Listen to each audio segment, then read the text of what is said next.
English तो कुछ भी नहीं है, इंग्लिश तो भाई बच्चों का खेल है लेकिन निकाल देंगे। लेकिन इंग्लिश नहीं, VLW में कितने बच्चों की बैंड बजाई वो भाई उन बच्चों को ही पता है, ठीक है, उन बच्चों से ही आप पूछिए। तो इंग्लिश का आप प्रैक्टिस करिए। अगर आपने इंग्लिश, मैं मान के चल रहा हूं कि आपका मैथमेटिक्स का, आपका कंप्यूटर का और आपका स्टैटिस्टिक्स का जो है वो आपने अभी नहीं पढ़ा है। उठ बांध कमर क्यों डरता है, उठ बांध कमर क्यों डरता है, फिर देख खुदा क्या करता है। आप में से बहुत सारे लोगों ने इस कोटेशन को सुना होगा और आपको पता होगा कि भाई इसका मतलब क्या है। साफ साफ इसका मतलब यही है कि भाई उठ बांध कमर क्यों डरता है। भाई आखिर क्यों डरता है? उठ ले और अपनी कमर कस ले। जो अपनी मंजिल है, जो तेरा मकसद है, उस मकसद की तरफ लग जा। उठ बांध कमर क्यों डरता है? किस चीज से डरता है? किस चीज ने तुझे आखिर रोक कर रखा है? उठ बांध कमर क्यों डरता है, फिर देख खुदा क्या करता है। भाई तू एक बार अपनी मंजिल की तरफ वो स्टेप तो उठा, अपनी मंजिल को पाने की कोशिश तो कर, अपनी मंजिल को पाने की कोशिश में तो लग जा, ठीक है। उसके बाद तो देख क्या मजा आता है, उसके बाद तो देख खुदा क्या तुझे देता है।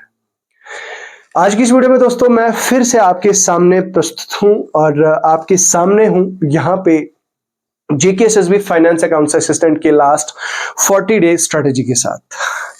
आप में से बहुत सारे लोग ऐसे होंगे जिन्होंने VLW का एग्जाम दिया और VLW में माइन्यूट मिस्टेक्स करने के बाद you are not able to score good. और बहुत सारे ऐसे लोग हैं जो VLW में स्कोर अच्छा नहीं कर पाए, और भी कई सारे ऐसे लोग हैं, ठीक है। और उनमें से कुछ ऐसे लोग आप भी हैं जिन्होंने ये गलतियां करी। तो भाई क्या ऐसी गलतियां हैं जो आपको नहीं करनी है लास्ट 40 डेज में? किस तरह से आपने अपने आप को ट्रैक में रखना है, किस तरह से आपने अप टू डेट रखना है, क्या क्या गलतियां हैं वो नहीं करनी है। आज की इस वीडियो में हम ये सारी डिस्कशन करने जा रहे हैं।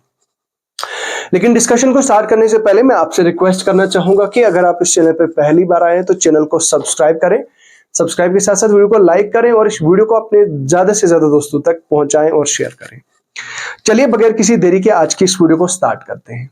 देखिए दोस्तों, सबसे पहली बात तो ये कि जो आपका फाइनेंस अकाउंट्स असिस्टेंट का पेपर है, पेपर का ये एक्सपेक्टेड बताया जा रहा है कि भाई 28 जनवरी का होगा। भाई 28 जनवरी हो या फिर उससे पहले हो या उसके बाद में हो, आपका पेपर होना ही होना है। अब आपका मकसद ये होना चाहिए कि भाई मुझे ये नौकरी लेनी ही लेनी है, मुझे इस जॉब को किसी न किसी तरह से मुझे इस जॉब को लेना है। उसके लिए आपने क्या चीज करनी है? आपको फर्क नहीं पड़ना चाहिए कि भाई कोई भी बताए कि 1 महीने के बाद होगा, 2 महीने के बाद होगा। आपने इस तरह से जो है वो अपने टाइम को यूटिलाइज करना है कि भाई आपके पास कुछ और नहीं बचा है, जितना आपके पास टाइम बचा है वो कम है बल्कि ज्यादा नहीं है, ठीक है। तो सबसे पहले स्टार्ट करते हैं आपके सिलेबस को लेके। देखिए सिलेबस की अगर बात की जाए दोस्तों, सिलेबस आपका जो VLW के साथ ये आपका एक कॉमन था, इंग्लिश आपका कॉमन था, आपका जो कंप्यूटर है वो कॉमन था। बाकी इकोनॉमिक्स और साइंस भी, मतलब मान लो VLW में तो पूरा ये दोनों कंपोनेंट्स डाल दिए थे एक ही उसमें, GS में। बाकी स्टैटिस्टिक्स, जो अकाउंटिंग और स्टैटिस्टिक्स आपका उसमें नहीं था, बाकी सारा था। आप में से बहुत सारे लोगों ने उसमें अपीयर भी किया होगा, कुछ लोग ऐसे होंगे जिन्होंने अपीयर नहीं किया। नाउ द थिंग कम्स कि आपने क्या ऐसी चीजें हैं जो करनी है, क्या चीजें हैं जो नहीं करनी है। सबसे पहली बात तो ये कि मैं एज्यूम करके चल रहा हूं कि आपका सिलेबस जो है वो सारा का सारा कवर है, ठीक है। अगर आपका सिलेबस सारा का सारा कवर है तो आगे बात करते हैं। लेकिन अगर आपका सिलेबस, मैं मान के चल रहा हूं कि फॉर एग्जाम्पल अगर आपका सिलेबस कवर नहीं है तो क्या, तो सबसे पहले आप ही को लेके बात करते हैं जिनका सिलेबस कवर नहीं है।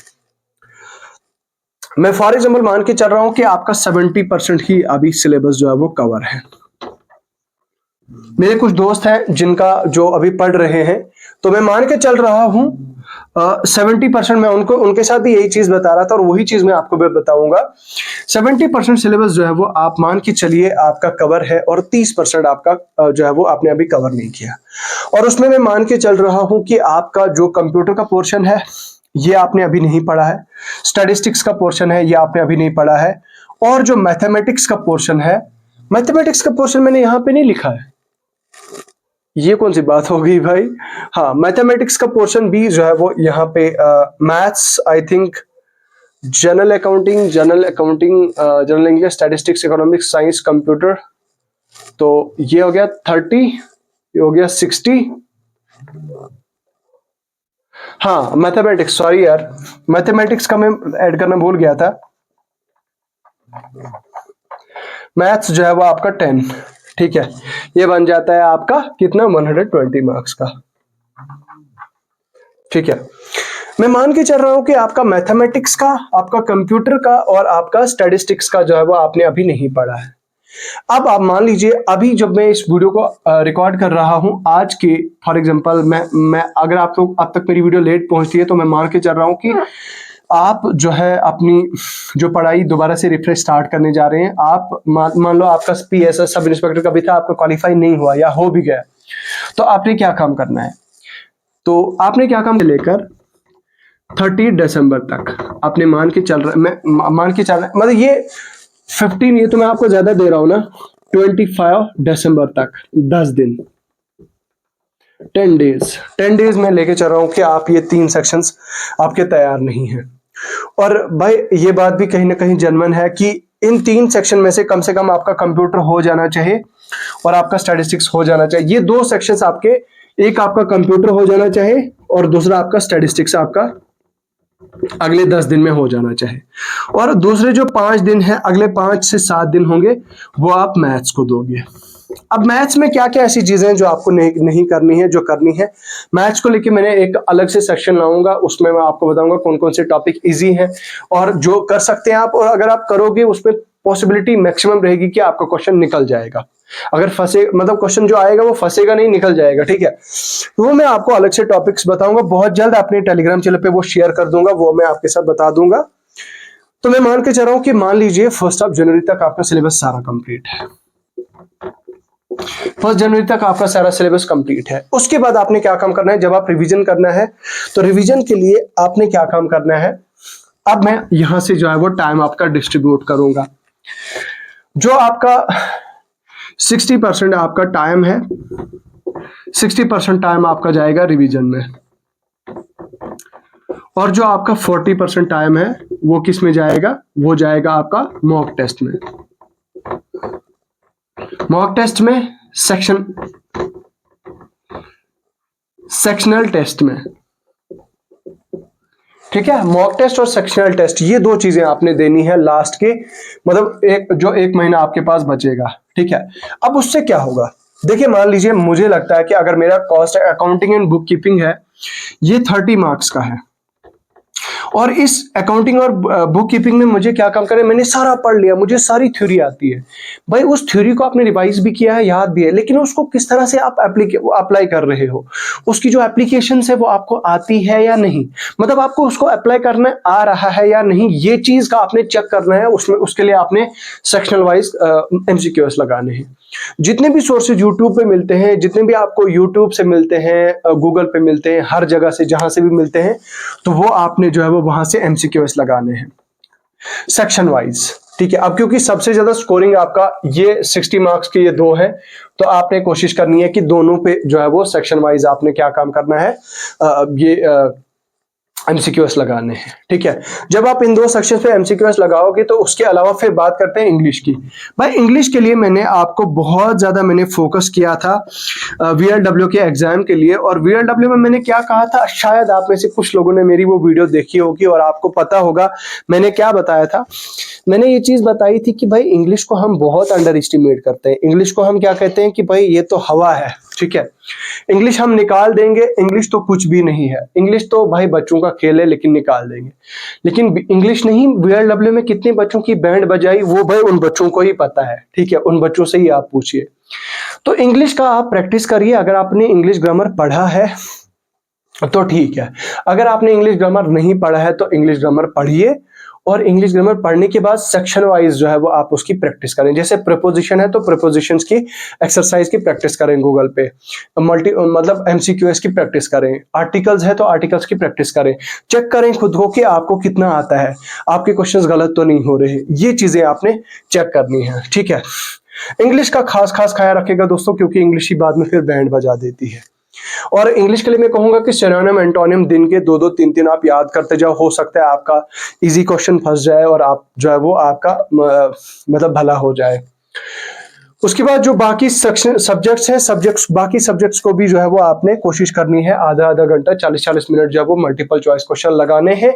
और लास्ट के जो 15 दिन बचेंगे, लास्ट के 15 दिन तक जो है वो आपने ऐसे कंटिन्यू करना है। और अगर पॉसिबल हुआ तो मैं आपके लिए एक मल्टीपल चॉइस मैं फ्री मॉक टेस्ट जो है वो आपके साथ शेयर करूंगा अपने यूट्यूब चैनल पे। तो वो फ्री मॉक टेस्ट आप जरूर मतलब अपीयर करना उसमें। तो या इसके अलावा अगर आपको कोई जेन्युइन सोर्स भी लगा मॉक टेस्ट का तो वो भी आप फॉलो कर सकते हैं, ठीक है। तो ये चीज जो है वो करें। बाकी इसके अलावा जो मैथमेटिक्स के कुछ पोर्शन है, मैथ्स के मैं कोशिश करूंगा कि आपको पढ़ाने की कोशिश करूं। कुछ इजी जो टॉपिक्स हैं वो मैं कवर कराने की कोशिश करूंगा। आप मुझे बताएंगे तो मैं जरूर कराऊंगा। बाकी ये कुछ चीजें हैं, ये आपने करनी है। जितना ज्यादा हो सकता है एमसीक्यूएस लगाने हैं, मल्टीपल चॉइस क्वेश्चन। ऐसा नहीं है कि मल्टीपल चॉइस क्वेश्चन देख लिया, सीधा आंसर देख लिया और किया। पहले मल्टीपल चॉइस को एमसीक्यू को देखना है, उसका आंसर जो है वो एनालाइज करना है, एनालिसिस करना है, वो होता है कि नहीं होता है। उसके बाद जो है वो उसका जो है वो देखना है अगर आपने गलत किया है तो वो गलत क्यों किया, ठीक है। तरीका मैं आपको बताता हूँ एमसीक्यूएस लगाने का। मान लीजिए आपने एमसीक्यूएस लगाया एक टॉपिक का, इंग्लिश का, ठीक है। छोड़ो इंग्लिश नहीं, इंग्लिश जे एंड के कल्चर पे आपने एमसीक्यू लगाया और एमसीक्यू में आपका एक क्वेश्चन गलत हो गया। तो उसको ठीक करने के लिए आप दोबारा क्या करोगे, अब आप क्या काम करोगे, एमसीक्यू को जो है वो उस नोट करोगे अपनी कॉपी पे। जो आपसे गलत हो गया, जो आपको पता ही नहीं था, मतलब आपसे गलत हो गया दैट मींस आपको पता नहीं, you don't have the knowledge about that MCQ. आप उसको नोट करोगे। ऐसे ही आप जितने ज्यादा एमसीक्यू करोगे उतने ज्यादा आपको मतलब नहीं करोगे तो वो, अब क्योंकि हमारा माइंड एक ऐसी चीज है, हमें अगर कोई चीज स्ट्राइक कर गई माइंड में, हमें नहीं आती है, फिर दोबारा हम उसको आंसर देखते हैं, उसके बाद दोबारा कोई पूछता है तो वो हमें याद रहती है। तो जैसे ही आपको लगा कि मेरा आंसर गलत था तो आपने क्या काम करना है, आपने सीधा ऐसे कोशिश करनी है कि आप जो है वो आपका जो आंसर है वो अपनी कॉपी पे नोट डाउन करना है और उसी को फिर रिवाइज करते रहना है। ये चीजें हैं जो आपने करनी है। बाकी आप मुझे बता सकते हैं, अपना फीडबैक कमेंट सेक्शन में लिख के बता सकते हैं। बहुत वीडियो लंबा हो चुका है, मैं उम्मीद करूंगा वीडियो आपको पसंद आया होगा। मुझे अभी के लिए फिलहाल दीजिए इजाजत।